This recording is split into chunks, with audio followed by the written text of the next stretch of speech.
I read a really beautiful and sad story about a Korean minister who had two sons. Sadly, during the Korean War, before and after, they were executed by a North Korean communist group because they refused to join the communist group and maintain their identity as Christians. Later, the North Korean the communist member who killed these ministers, the two sons, was captured by the South Korean government. But you know what this minister did after hearing this instance? Even though it was so painful for him to lose his precious two sons, he was not vengeful or spiteful. And he didn't even choose to celebrate the capture of his son's children. Instead, he chose an act of love. The father of the sons appealed to the South Korean government and army to release the man. And he told that he would adopt him as his own son. The Communist Party member later became a Christian after he was adopted as a son and worked for the ministry. And also his own son became a Christian minister in South Korea. Do you think you would have made this choice like this minister? Making a choice of love isn't always the easiest choice, is it? We hear a similar story in the Bible about the Naomi and the Ruth, as we heard. A family in Bethlehem in Judah was suffering from famine and so decided to immigrate to Moab. But it was not easy there either, as Moab was an enemy country of Israel, to Judah. This family went through the terrible suffering, loss, and hardship, even in Moab.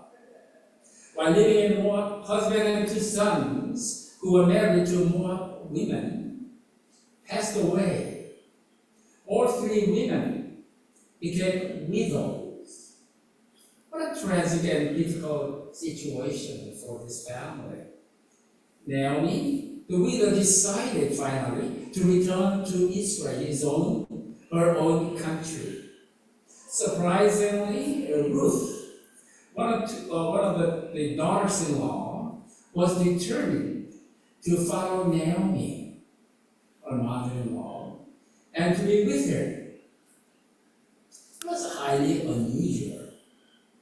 Ruth, the daughter-in-law, said, "Where you go, I will go."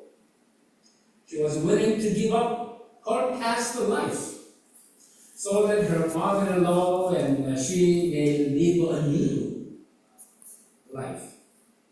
This is an unexpected loyalty and devotion at the time, because she was a foreigner and had faced difficulties in foreign land. This act of faith and love was the beginning of something amazing. Even though she was an outsider, Ruth, the daughter-in-law, later became the great-grandmother of King David. And because of her act of loyalty and love, a new king was raised in Israel because of this Ruth, foreigner. Even in the midst of suffering, we can encounter the gift of God, the grace of God, and the power of God.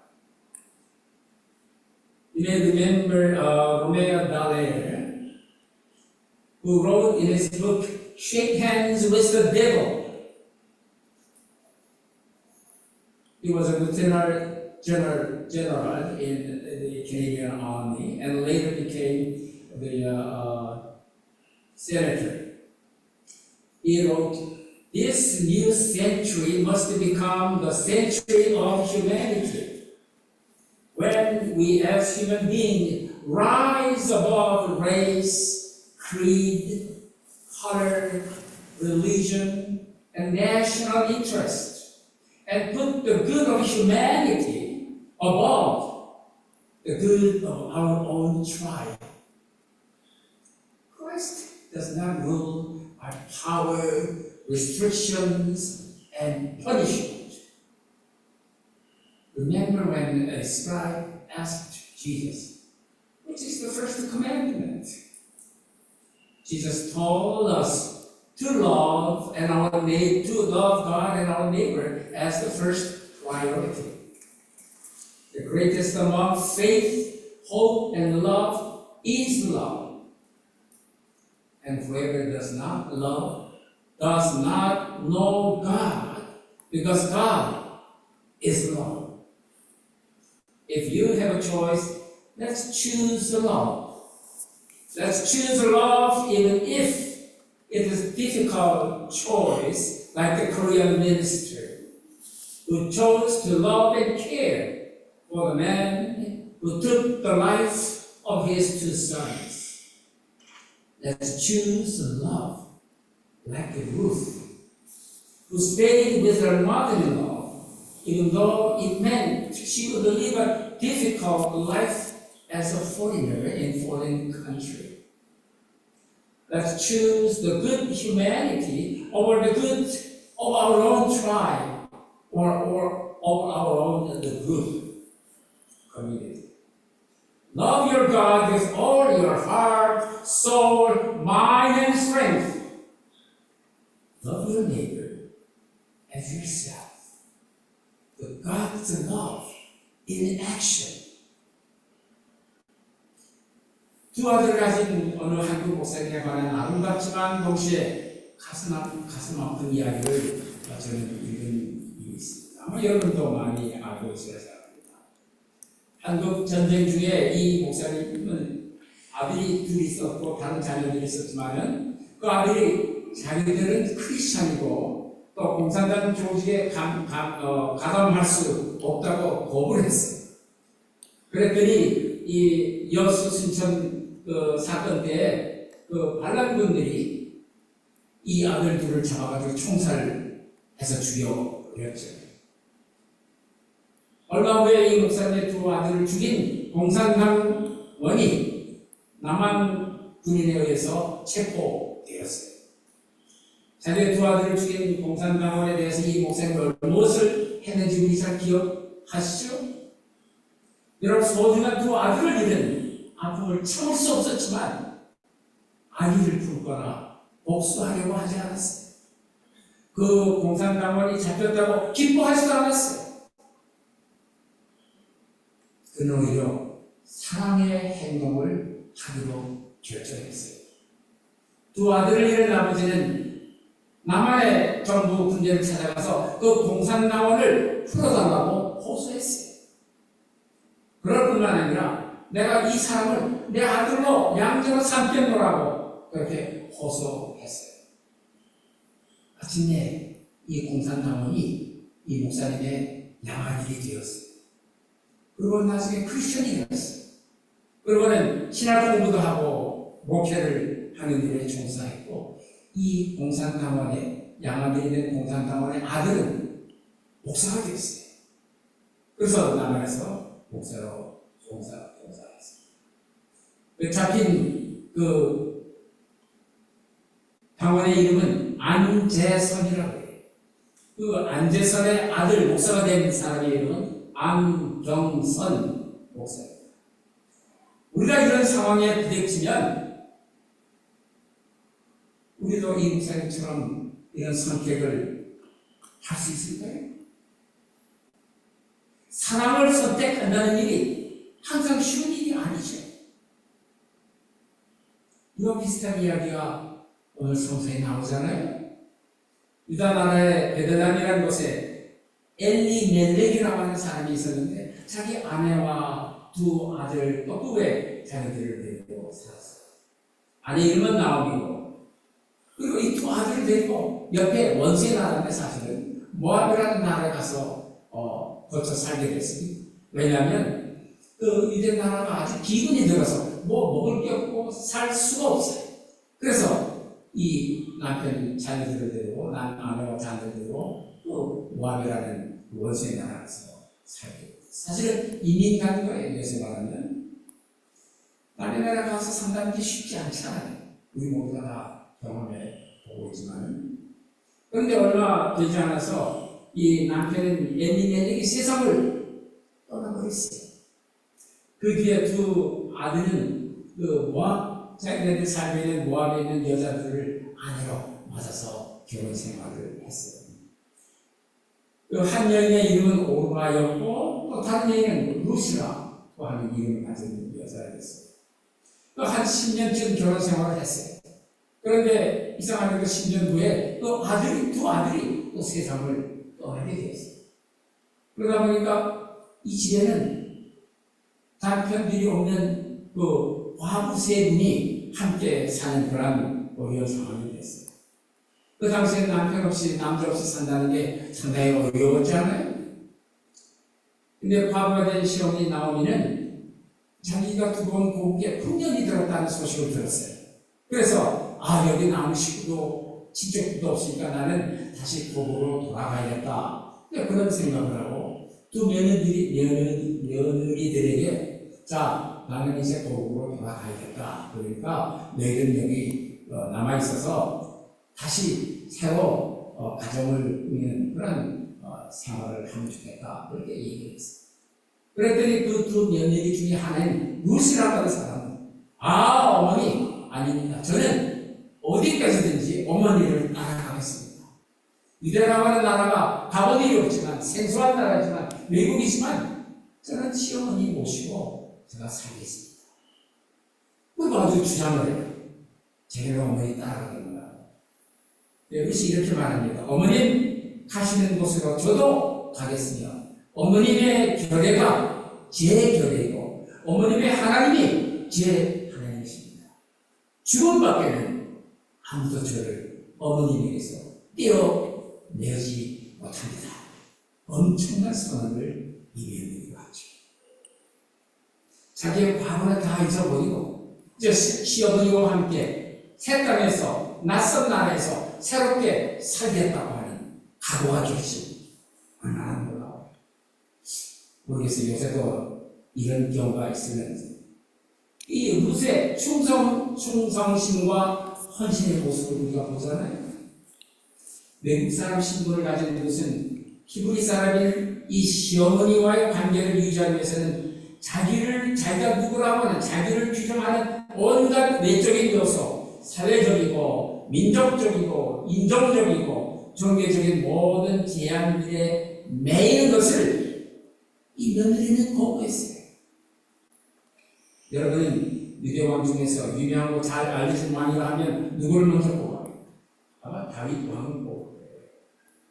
근데 다윗이 누구냐 하면 이 이민자로 과부로 시어머니를 따라서 유대 나라에 와서 이민자로 살아가던 이 룻의 증손자가 바로 다윗이에요. 그러니까 룻을 말하자면 이 다윗 왕의 증조 할머니, 그러나도 이민자인데 그 이민자로 와서 살고 있는 자기 그 나라에서 자기의 증손자가 왕이 된 거예요. 그러니까 왕을 만든 증조 할머니가 바로 룻이에요.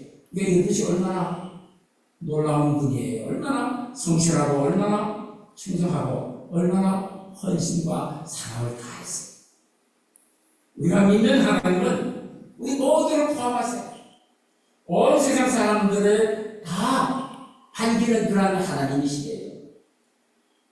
어느 민족이니까 따로 취급하고 저 민족이니까 의뢰하고, 하나님은 그렇지 않아요. 하나대 육군 중장이었던 분이 있어요. 그리고 연방정부의 상원 의원으로 일했던 분이 있는데 그 중에 한 분의 이름이 로베어 달레어라고 하는 분이에요. 이분이 아주 유명한 책을 썼어요. 루안다라고 하는 나라에 파견에 가서 그 상황을 보고 와서 이분이 책을 썼는데 그 책 이름이 악마와의 악수라고 하는 책이에요. Shake hands with the devil. 거기 이런 내용이 있어요. 이 새로운 세계는 인간성의 세계가 되어야 합니다. 온 세계 사람들은 인종이나 신조나 피부 색깔이나 종교나 자기 나라의 이익만을 추구하는 일을 초월해야 한다. 그리고 자신의 종족만을 위한, 자기 민족만을 위한 일들을 넘어서서 온 인류를 위한 일을 우선적으로 해야 한다고 하는 그런 유명한 문구가 그 사람 책 안에 들어있어요. 악마와의 악수라고 하는 그런 책이에요. 그리스도는 군사적인 힘이나 그의 무슨 어떤 주의, 무슨 이론에 근거해서가 아닌 바로 사랑에 따라서 그리스도는 이 세상을 다스리세요. 어느 일로 제가 예수님께 예수님 첫째가 계명이 무엇이죠? 라고 물었을 때 하나님과 이웃을 사랑하는 것이 모든 계명과 활동과 생활의 기본이다 라고 예수님이 말씀하셨죠. 믿음, 희망, 사랑 중에 가장 위대한 것이 뭐냐? 그것은 사랑이라고 바울 선생님이 말씀하셨잖아요. 고린도전서 13장에서 또한 남을 사랑하지 않는 사람은 하나님을 알지 못한다. 우리가 만일 우리의 삶에서 남을 사랑하지 않는 삶을 살아가지 않는다면 우리는 사실 하나님을 모르는 거예요. 우리에게 선택의 기회가 주어지면 사랑을 선택하도록 하십시오. 자신의 아들들의 생명을 앗아간 사람까지도 사랑하고 돌보겠다고 결정한 이 한국 목사님처럼 결정해야 할 때라고 우리는 사랑을 선택하도록 하십시오. 외국인이어서 어려운 삶을 살아갈지라도 자신의 시어머니를 모시고 함께 살겠다고 죽음까지도 마다하지 않겠다고 결심한 이 룻처럼 사랑을 선택하며 사십시다. 우리 개인의 집단이나 민족의 이익을 초월해서 인류 전체의 건강이나 행복을 선택하도록 노력하십시다. 여러분의 몸과 여러분의 마음과 여러분의 온 힘과 정성을 다해서 하나님을 사랑하십시오. 그리고 우리 자신을 사랑하시는 것처럼 우리의 이웃을 사랑하도록 하십시다. 행동과 삶으로 하나님의 사랑을 드러내십시오. 하나님, 저희들이 하나님을 사랑한다 하면서 사실은 저희 이웃은 멀리 하려고 하고 외면하려고 하고 부정하려고 하고 거리를 두려고 하고 미워하며 살아가기도 합니다. 오늘 주신 말씀을 통해서 저희들의 삶이 때로는 얼마나 부끄러운 삶의 모습들이 있었는지 저희들이 부끄러워합니다. 하나님, 그런 부끄러움을 깨닫는 저희들을 붙들어 주시옵소서. 다시 한번 우리의 삶에서 하나님을 사랑하고 우리의 이웃이 어떤 모습, 어떤 상황에 있든지 사랑하는 그런 겸손한 저희들 되게 하시옵소서. 이런 기도를 우리 주 예수 그리스도의 간절히 기도드립니다. 아멘. 아멘.